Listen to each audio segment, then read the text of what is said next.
Hi everybody, thanks so much for tuning in. My name is Joey Fight from thephysicaleducator.com, and today I'm going to be showing you my take on a classic game, Mr. Wolf. In build 1 of the game, students are going to explore the playing area, which in this game is a rectangular area that has an end zone on one of the edges. The end zone area will be the forest edge, and the rest of the area will be the forest. Students start the game off by standing in the forest edge. On the teacher's signal, they begin to move around inside the forest. However, once they hear the teacher cry wolf, all of the students have to run as fast as they can back to the forest edge where they are safe. The class should repeat this build a few times before moving on to build 2. In build 2, Mr. Wolf is introduced to the game. Usually the teacher plays the role of Mr. Wolf.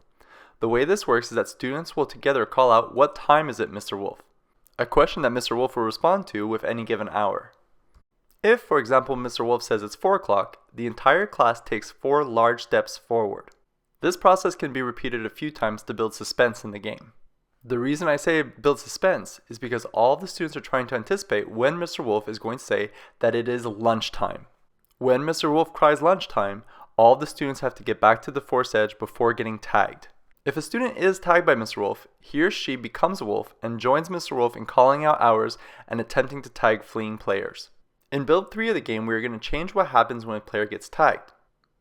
The game is the same as before, however, now if a player is tagged by Mr. Wolf, they do not join Mr. Wolf at the edge of the game. Instead, they stay where they were tagged and become a sleepy wolf. Sleepy wolves stay asleep until it's lunchtime again. When lunchtime is called, the sleepy wolves wake back up and attempt to tag the fleeing players.